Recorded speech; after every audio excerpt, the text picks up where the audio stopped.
नमस्कार दोस्तों, आपके YouTube चैनल बेसिक ट्रेडिंग ज्ञान में स्वागत है। आज हम जानने वाले हैं बैलेंस शीट के बारे में कि बैलेंस शीट क्या होता है।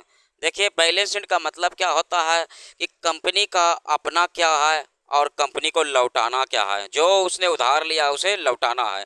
आखिर बैलेंस शीट जानते क्यों हैं?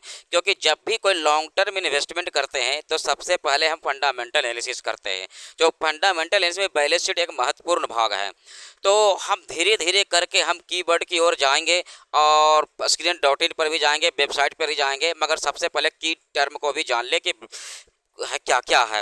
तो बैलेंस शीट के बारे में जाना, और जो लौटाना है उसे क्या कहते हैं, उसे हम लायबिलिटीज़ कहते हैं।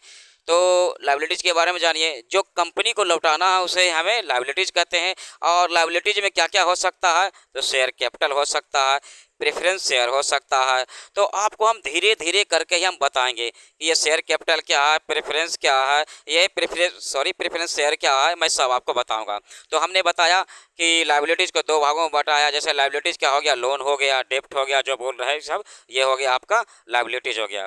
तो आइए हम जानते हैं। लायबिलिटीज़ को दो भाग में बांटा था। पहला क्या हो गया, करेंट लायबिलिटीज़। करेंट लायबिलिटीज में क्या क्या होगा, अकाउंट पेएबल, शॉर्ट टर्म डेब्ट। अकाउंट पेएबल क्या हो गया, जैसे कि कंपनी ने कोई कच्चा माल खरीदा और अभी तक पैसा नहीं दिया है, तो क्या होगा, उसे देना है। क्योंकि अभी माल उधार खरीद लिए कंपनी ने कच्चा माल प्रोडक्ट बनाने के लिए, मगर अभी पैसा नहीं दिया तो उसे देना हो गया।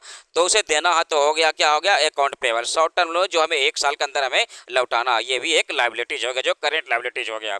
फिर आ गया नॉन करेंट लाइबिलिटीज, जो हमें एक साल के अंदर नहीं, हमें एक साल के बाद हमें लौटाना है। मतलब long term borrowing, long term कर्ज जो लिए हैं, जो हमें एक साल के अंदर देने की जरूरत नहीं है, एक साल के बाद देना है, जो हमें करेंट लाइबिलिटीज में नहीं, ये नॉन करेंट लाइबिलिटीज में हो गया। तो इसके बाद में हम धीरे धीरे करके हम सब कीवर्ड की ओर जाएंगे। अगर एक बार बता देंगे तो क्या होगा, आपको इंटरेस्ट नहीं लगेगा। फिर मिलते हैं नेक्स्ट वीडियो में, आपको सब कीवर्ड बताते जाएंगे बैलेंस शीट के बारे में, टोटल फंडामेंटल एनालिसिस के बारे में। धन्यवाद दोस्तों।